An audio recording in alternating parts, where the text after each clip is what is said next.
kind introduction. I'm Tarek El-Ghazanwi, George Washington University, Washington, D.C., which is a university like about maybe 5-6 blocks away from the White House. I don't know if you consider this to be an advantage, but it is for just geographical preference anyway. So I come basically from the high-performance computing, computer architecture perspective, and definitely has been fascinated by a lot of what is happening in this conference and the like from a while.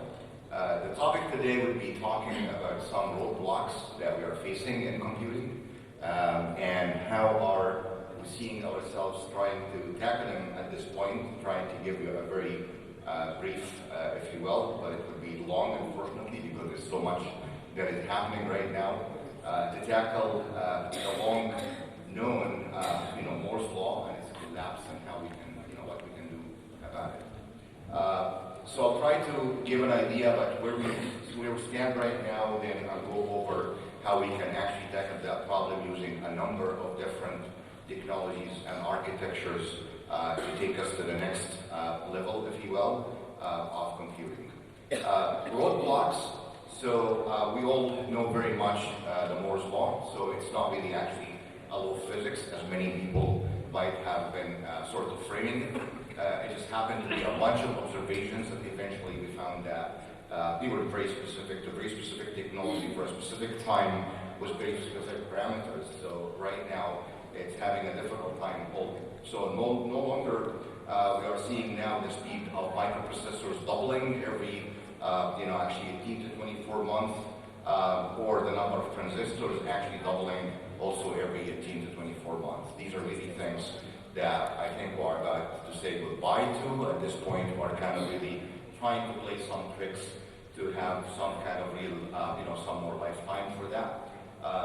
Very much like if you have an old car and it sort of really collapses and you are trying to really kind of bridge and do things to kind of keep it going for a while further, but we definitely have to get a new car to take us to the next level. One of the reasons here this is really happening is, of course, the Denard scaling. It was assumed that the power, the power density basically here for the transistor is going to remain more or less the same, and actually as they get smaller, that turned out not to be true as well. So things are heating up, we cannot speed them up in the normal way.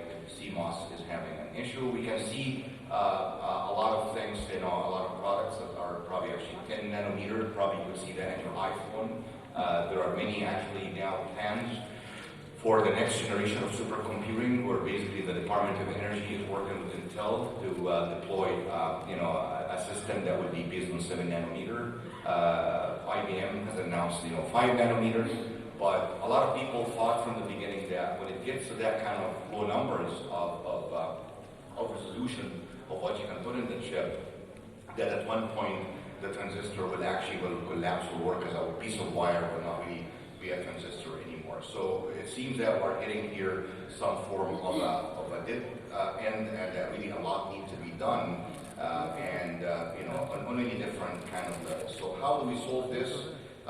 We actually, and we need to solve this actually and look for all what we can do. So among the ideas would be finding new devices. We'll talk about some today.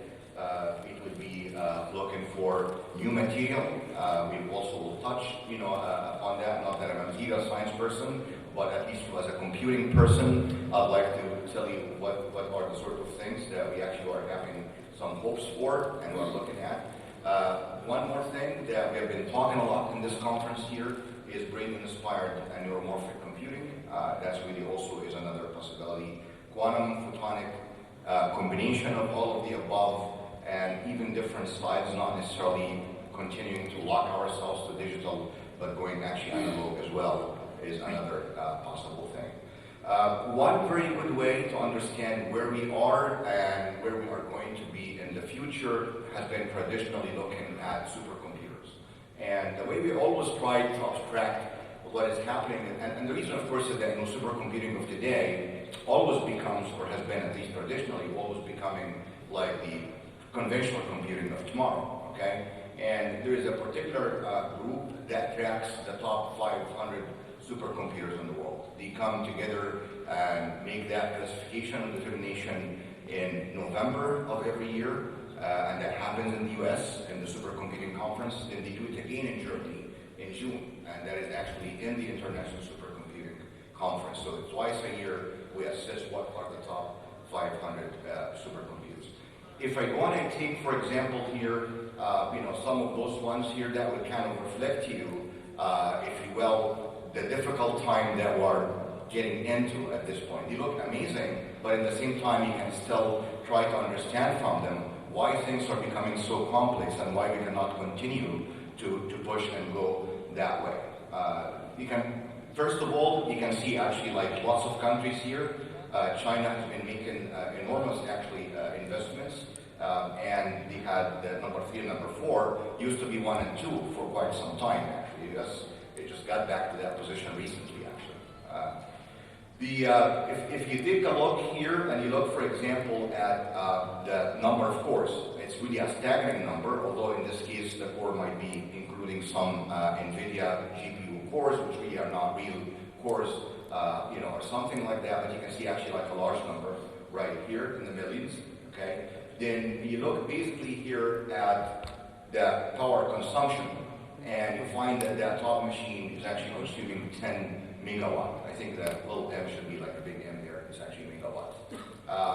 It is delivering a wonderful speed. That's 148.6 petaflops or 1,000 trillion calculations per second, okay, which is measured on the real actual code, not just actually looking at the peak kind of performance. You start going down the list and you go something to like number 3 that was mentioned yesterday. So the sunlight tile light used to be number 1 in China. Actually, in fact, China unrolled that at a time when the US kind of put them under embargo not to be receiving from Intel the next generation of mini core chips. Then they created their own chip, which is a 260C. That actually is a 260 core chip. And that was number 1 in the world for quite some time. These are real processor cores, okay? And you can look in there and see that it is 10.5 almost million, 10,649,600. That's actually almost 10.5 million cores. So that really is a huge complexity in that particular kind of system here. It is consuming about 15 megawatt of power. In the US, in order actually to consume 15 megawatt of power, you need to be paying the electric bill of about $15 million. That's really actually the kind of ratio that wasn't there. And that's probably enough anyway to power a small city, okay? For what? 15 million per week, per month, per year? Well, it's just actually, it's one, really. It's actually the I see. So if you want to run this for the year, then you would be paying 15 million, per year. Okay. Yeah, I see your point. So that really would be the cost of that, type of system just to run, not to buy or not to really actually keep up running and things of that sort. So you can see the number of components, you can see the kind of power it consumes, and it's very easy to reflect back upon old machines. And I can tell you, for example, in the late 90s, there was a machine called AKtU that was the top in the world, doing something like about 7 trillion calculations per second. Right now you can do that with a single chip. So that's why I'm saying today's supercomputing really can give you an idea for tomorrow's conventional computing, but now we can see what kind of complexity we are getting against, and maybe that will never hold again. We really have to switch gears and use some other technologies and the like. We're not new to changing technologies and architecture. So that switching happened multiple different times, although we were using a lot, the CMOS technology. This is actually happening here in a very bad time, because it's time where we see applications that would require crunching a lot of data and making a lot of decisions in a very short time. If you take something like an autonomous car, this is actually here the one that Intel is playing with. This is called the Intel Go self-driving car, and you look at the kind of data that it's consuming, and you can imagine the decisions it needs to make. You have cameras, you have radars, you have sonar, GPS, LiDAR, and basically actually all of this is delivering about like 4 terabytes every day. then imagine how many of these cars you're going to be having and what kind of complex decisions you would be trying to make. So the kind of applications that we are now aspiring to do are even putting more stress on what we are trying to achieve with computing. This is another thing coming up that will be completely launched in 2024. It is the kilometer square array. This is basically here is going to be one of the largest possible radio telescopes that was ever built. It will be looking at detecting radio signals from billions of light years away. It will bring in 10 petabytes per day, and that's actually compressed data. So it's been another enormous amount of data and things that you need to work with. Talking and working with NASA scientists, they actually told us even a while back that they collect a lot of data with things like in the old Earth observing system or the like. Only about 10% of that data, or 20%, gets ever touched or looked at. Okay, so these are really very difficult problems that we have to deal with and to get actually ready for. So how do we tackle this? As we said again, you could look for technology, you could look for architectures, for many different actually things and ways to solve that. Among these is one of the analog computing ideas, that's a memristor, and the idea here is finding a missing device. So essentially, if we always know that voltage and current are interrelated with the resistance. Voltage and actually the charge are basically interrelated with the capacitance, and then the inductance were interrelated here, the flux and basically actually the current. So there was something missing here in the upper, in the lower right corner, and again, people looked at and then they came up with, okay, that what really would relate, basically the charge with the flux would be the memristor. And the memristor is basically a device that, it's almost like a variable resistance here that, changes to memorize how much current is passing through. So that really is what that kind of device is. People started to use it to build networks of resistances to solve simple problems, like, for example, make a vector to matrix multiplication. So you could feed in, a vector and matrix's voltages. They go through the resistances, and then, essentially you're going to go ahead and accumulate whatever current is going to come out, and that actually can, then solve some linear algebra type of problems, like, vector to matrix multiplication and the like. They looked at how does that compare to other types of technologies, and they show that, well, there's a hope here that actually would be very good in delivering power-efficient computations, if you will. So you can see it up on the right, kind of corner here when you look at both the speed and the power efficiency at the same time. Okay, so that really actually gives you a good balance between these two. The only thing here that, as we just have said here, it's for now using it for some linear algebra type of problems. It's a niche kind of an architecture. You cannot just use it for everything. One of the other ideas here among this list of possibilities here is photonic computing, particularly actually when you look at integrated photonics on the chip. So this is actually an idea that I personally became interested in because my next door neighbor in the back in the university is a photonics person who comes with a great background in physics, and the two of us a lot of the time want to just sit down and chat and talk about things. Okay, and the idea in general was, what if we think of the laser as being just like a current? Okay, and then we try from that point on to see what we can do actually with it to mimic some electronic structures. Would we be able to harness some of the kind of great benefits of low power and the like? These are some of the things that we sort of really figured out that could be potential advantages to trying to come up with computing devices that would be based on integrated nanophotonics, for example. And one of them is that it's actually simpler kind of an architecture. It would be something that you just would bring in the inputs, you're going to get the output from the other side. There's no iteration, like if you're trying to solve a problem in regular conventional computing, for example. The devices that they are looking at are basically actually in the AKtU range, so that really is at least kind of something that makes us excited, that maybe we might be able to achieve some of that benefit in this particular case. It's an always problem that the photonic kind of devices are big as compared to the electronic ones. Lately, there's been a lot of kind of actually improvements in that direction. And in addition to that, the way you tune, the way actually you would bias some of the material and things like that, make these kind of devices intrinsically reconfigurable. So a number of things that we felt really are advantageous. You could actually do something like a WDM at the same time with length division multiplexing and have multiple activities happening simultaneously.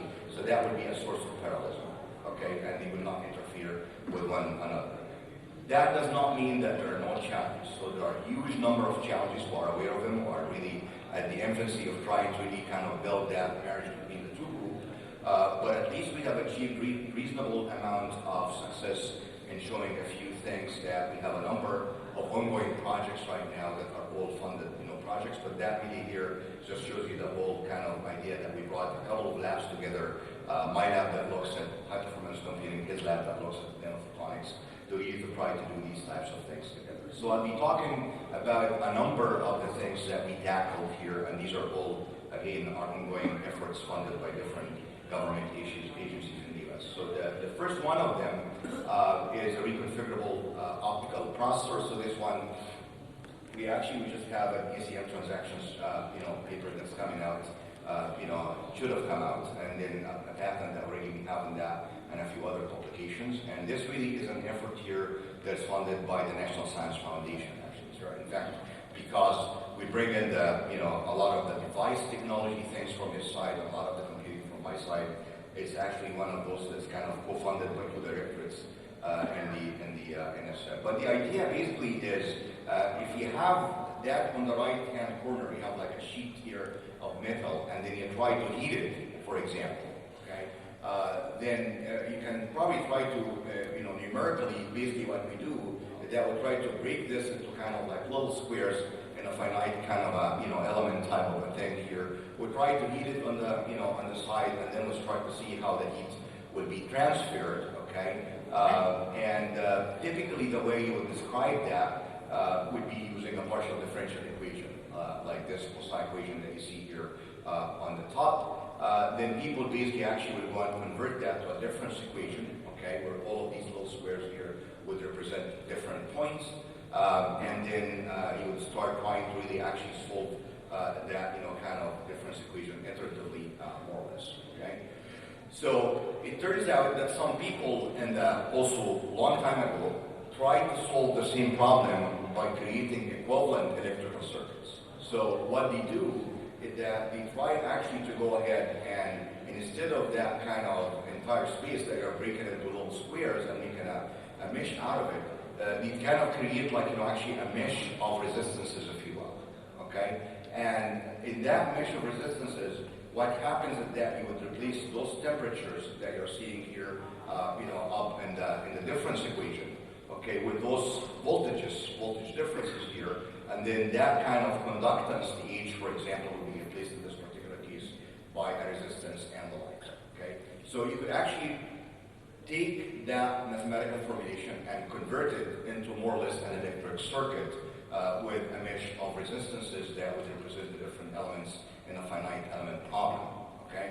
Then what we said then is that if we do that, then why don't we take that and go a step further, and then we try to create a mesh of some kind of magical elements, if you will. We're going to call them reconfigurable optical elements, and these reconfigurable optical elements would react to the light as the resistance is reacting to the current. So that was really, in fact, the challenge that I did ask my colleague to find for me that kind of material. It turns out that there are lots of different problems. If you can solve that one, and you can come up with other types of devices, not just actually something that would mimic the resistance, but other elements, you would be able to solve more problems. So he actually went and was able to find that material. This is called indium tin oxide, okay? And you can look at the characteristic curve actually up on the left-hand side, for example, and it looks very much like a family of curves like what you would see with a transistor and the like. And depending upon how you bias that material, you're going to end up having something that would mimic a capacitance, a resistance, or even, actually an inductance. Okay, so that was the whole idea. And then, we wanted actually out of that here to mimic this. On the left-hand side, you see the measure of resistances.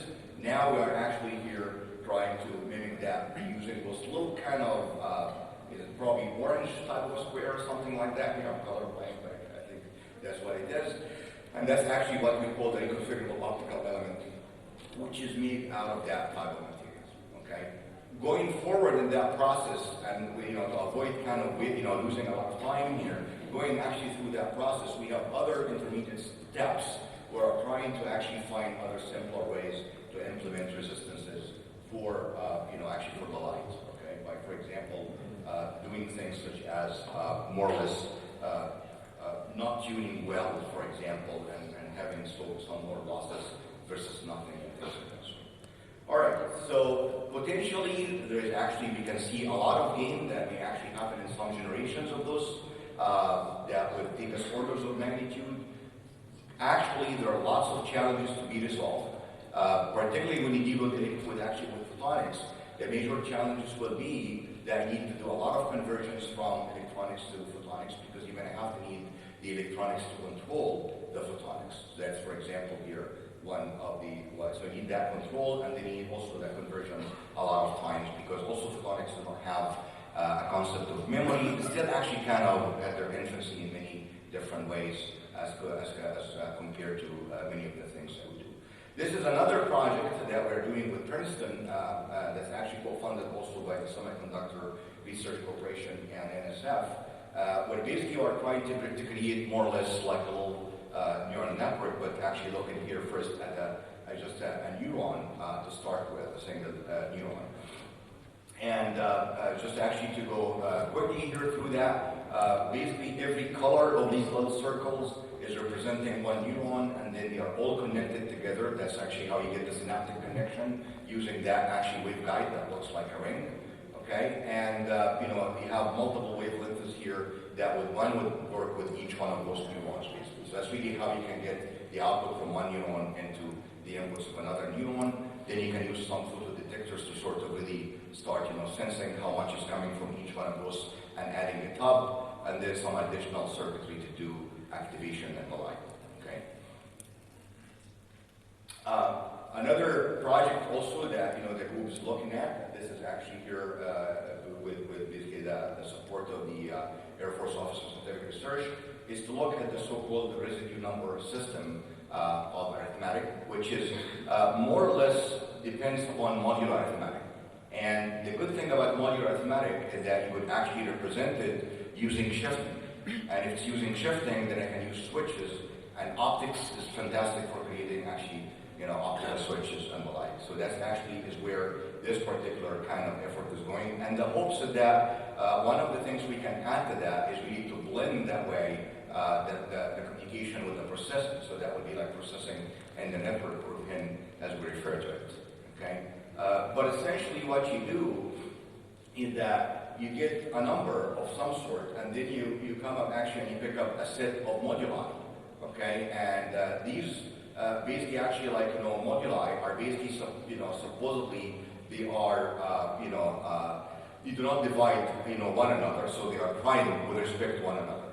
Okay, and then you go ahead and you do apply the number to all of them and get the remainder. So the representation of the number would be basically the remainders. But then if you try, and so for example, the number 64 using moduli actually 13, 16, and 19 will give you something like actually the 12, 0, and 7 in terms of remainders. Okay. Now, if I'd like to add this number to another number, it will turn out that each one of those digits would add to the other one, and there's no propagation between the digits. So that's another source of delay if we're adding an electronic circuitry, for example, or something like that. Although I can implement that electronically, but I think in general that's an advantage of the residue numbering system. So these are some examples of just what I've said here. That you take every digit and you run those things in parallel, simultaneously. Essentially, on the left actual side here, you see an example of a modulo 5 addition. In this case, if you're not adding anything, the switch sit for the signals to flow just straight, through. And then, if you're doing addition of one, you start, kind of shifting by one, or rotating by one, and so on and so forth. But people, of course, have sophisticated kinds of circuits and algorithms to do these types of addition circuitry. So that's a number of the examples here. The tie, ESD, Benish, and there's these different types of things. This is actually a switch also that was built by the group that is used to realize these kinds of things, and has been tested in the lab. We've been actually, in fact, taped out, sent, and came back, and it's kind of used by the photonic side of our group, basically, to play with it. But this is actually how we are implementing that. It is also using the same type of material. That material seems to be usable in many different ways. So they are using still indium tenoxide for that. Again, people put those in different architectures. The difference between them would be how many switches you need, the latency, things of that sort. So everybody would have to come up with their own structure. It becomes an architecture problem from that point on as to how and who would have a better architecture than it is simpler. Neuromorphic in general computing is another idea that people are looking at, and brain inspired in general. And it was said wonderfully yesterday already, but a couple of the things to remember. The brain has 100 billion neurons. Each one of them can be connected to as many as 10,000 more through actually synaptic connections. So that would end up with like 100 trillion kind of synapses. This really is a crazy complex kind of a structure. Yet it only consumes about 20 watts, while basically number 4 actually in the list that I gave you in the beginning was consuming 18 megawatt. The way this was approached was actually in many different ways. So there are some efforts where people basically took a realistic human brain simulation and just tried to put it in a supercomputer. So that would be one solution, for example. And there are actually other people that tried to create some platforms. They would be actually they would use whatever commercial off-the-shelf hardware, but they build architectures that would be very much working well with such kind of notion. Spinnaker is an example of them, from Manchester University, for example. It uses ARM and actually a lot of complex networks to kind of realize those synaptic, connections and support for things like, spiking and the like. But then you see also chips. So on the right-hand side, there are a number of chips that were created. So True North was an IBM thing, created under a DARPA project. HRL is another one. And the one that is commercial and actually is available right now, I believe you probably can even buy it, is Luigi from Intel. So that really is the last introduction here. And the other ones were like a one-time project kind of a deal. But Intel here is looking for a commercialization type of a strategy here with Luigi. I guess these are just again a number of brain-inspired types of computing, if you will, efforts across the globe, whether the EU Human Brain Project, which I think was mentioned yesterday, but then IBM, in fact, did a lot of work with other people. Like, for example, they had the Blue Brain, where they took, they took basically the so-called, I think it was Neon, which is the name of one of those big simulators, and put it in Eugene, which is one of their top supercomputers at the time, and they tried to really simulate the brain and see what they can do with it. Out of the European project, there was a group that was a neurorobotics group that was trying to even use things like that to control a robot. Okay, so that was their idea, and they were looking at the human. That was really very difficult, and they started to look at other simpler brains like mountain mice and things of that sort. But this is showing how much interest from all over actually the world. People are trying to really to do that. And again, these are ASIC, and then actually with the neuromorphic architectures, however, the chips, you go all the way down to ASIC implementations, and I've shown a bunch of them. They really need to be energy efficient and large number of processors. These are each processor can be used to mimic like one or multiple neurons, but then you need a complex network with support for spiking both on the hardware and the software. True North, True North and HRL, you can actually read more about that in IC3A Spectrum. Let us try to take a closer look at the Intel, because they're all quite similar to one another. But you have 128, K or 1,000 neurons on the chip, and then they are trying to very much support those 128 million synaptic, connections.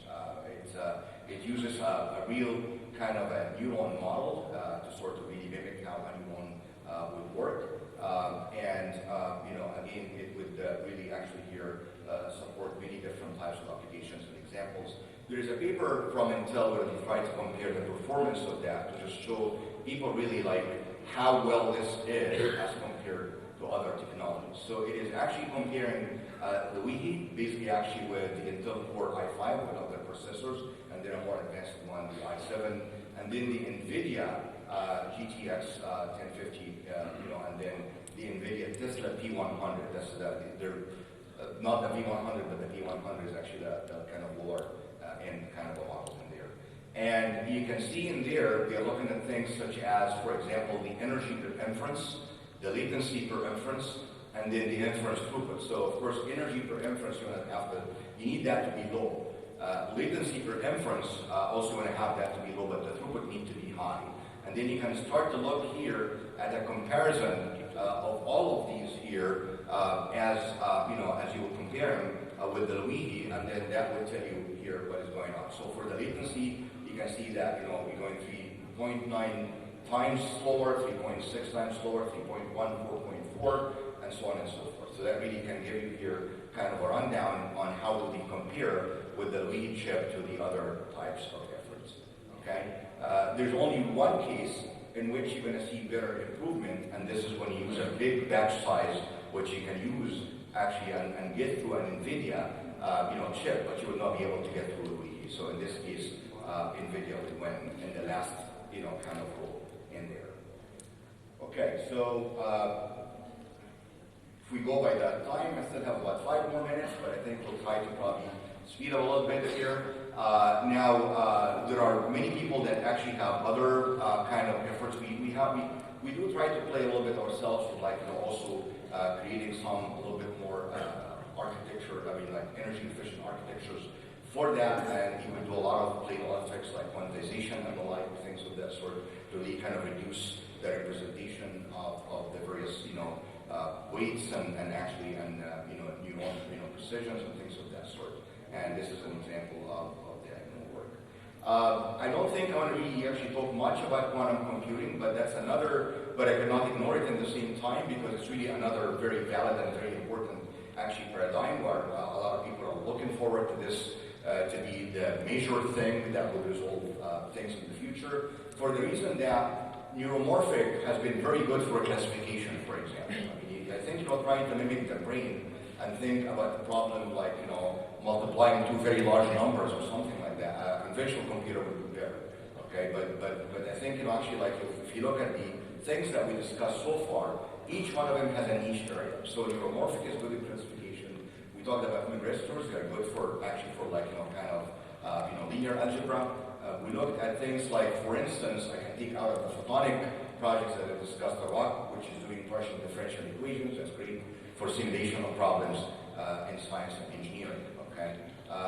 The good thing about the quantum and the hope with that is that there's a belief that quantum computers can actually solve anything that conventional computers can solve eventually. It's not necessarily the case right now, and most of the models that are available right now are more or less doing kind of annealing and actually optimization type of problems, and they are very much limited to that. Okay, but this idea has been around for a very long time. Namely, how we build a computer that would be very much working around principles of quantum physics, and instead of just actually conventional, physics types of concepts and things of that sort. And some of the things that will give this kind of a big, kind of a push is that in '94 it was shown that it's very possible to use a quantum computer to factor very large numbers. Now, if you factor a very large number, that becomes a basis of breaking cipher. So if you are able to do that, actually at that point, all of the cryptography codes and the like will not be safe, and you're really going to have to think of what is going to be a post-quantum computer, actually kind of a machine, era as far as cryptography is concerned. Okay, they can, in fact, they are capable of encoding huge amount of information with a smaller number of, what the so-called qubits, which is a basic, element, in there. Then they have a number of interesting properties like, entanglement, which actually, can help for teleporting. Or I think people tell you that you can have a quantum bit and another one maybe even a kilometer away, and then you can introduce a change in one and see the same change being reflected immediately in the other one. So there are some very interesting kinds of powerful, actually features for encoding representation and communication here for these types of systems. I think, probably I'd rather really talk a little bit about the machines out there. So it's becoming more reality than the other ones in the sense that IBM has a Q machine. So there's actually a machine from IBM that you can even access online and program. They would give you that. Google has a machine. D-Wave was the first one probably to have a machine that again was classified as an annealer. In other words, it's good actually for the optimizations and the like, but for nothing really actually else. Google tried, actually here and come in a paper in Nature, recently to come and say we have reached the quantum supremacy. So they tried to declare that, okay, right now we're able to beat conventional computers with quantum computers. It turns out that they were basically, arguably taking a very small specific problem, nothing really actually that would have a huge impact on real life. Right now, as you can see, their computer that they are using has 54 qubits, all right? And people actually tell us that in order to solve real problems, you need to have thousands of those qubits that you can implement. These are very hard, they are not stable, and the yield would not be necessarily very good either from those. Also, the other issue here is that most of the quantum computers right now are coming out are designed around superconducting material, and they require extremely low temperatures, and therefore they're very expensive really to run. Okay, so I guess we try to kind of really spend time with the other things and then just put this for comparison here, but it's very difficult to predict the future in terms of what kind of processors would look like in the future and what kind of processing thing we're going to be seeing in the future. There's one very important thing to understand, is that right now we said that the top supercomputer in the world is doing 148 petaflop, or 1,030 calculation a second. Next year, 2021, we are expecting to see the first exaflop, which would be basically actually a machine that would be delivering 1 million trillion calculation per second. Okay. Now, the level after that, we are very sure that we cannot use the same type of technology that we're using right now to get there. So that next 1,000-fold beyond 2021, definitely everybody is at least comfortable with the decision that we do not think it will happen with CMOS anymore. So what is going to be that? Is it going to be a quantum computer that will deliver that? That is really not clear. The other thing also that we should realize is that every style of computing that I've discussed so far did seem to excel in one particular niche area, as we actually have expressed. Quantum computers have the potential of actually being more general, but we still are far away from that. I would say everybody will take at least 10 years or something like that from here to having real quantum computers with enough qubits and the like to do whatever we want. So in the interim, it would be clear that in the next 10 years, we're going to probably be seeing a lot of these different kinds of accelerators, if you will, that excel in a specialized area and in a very heterogeneous kind of scheme that brings them together. Still, maybe with a conventional CPU, we're trying to orchestrate how everything is working or something like that. Okay, and then hopefully, and again, it's very difficult to predict the future, but maybe 10 years from now, it will be a quantum computer or something else. The reason I said it's very hard to predict because before, I think early in the 2000s, we were doing teraflops and wanted to go to the petaflops. And the government just invested hundreds of millions of dollars in research trying to figure out how we're going to get to the petaflops. And people at the time came up with designs around superconductivity and the like and things of that sort. And none of that actually made it. And in 2008, we got a machine that was able to do that level of computation by using the same processor that was in the PlayStation 3. So it was gaming processors that saved the day, and nobody ever imagined that. So I think scientists will have to be scientists and continue to work, but economics and actually social forces are going to be at one time also perhaps have their own say, and at the end we're going to have something that probably would be an optimization point between what is efficient, what is actually like cheap or reasonable in price, and is plausible and easy to work with. Thank you, and you can answer.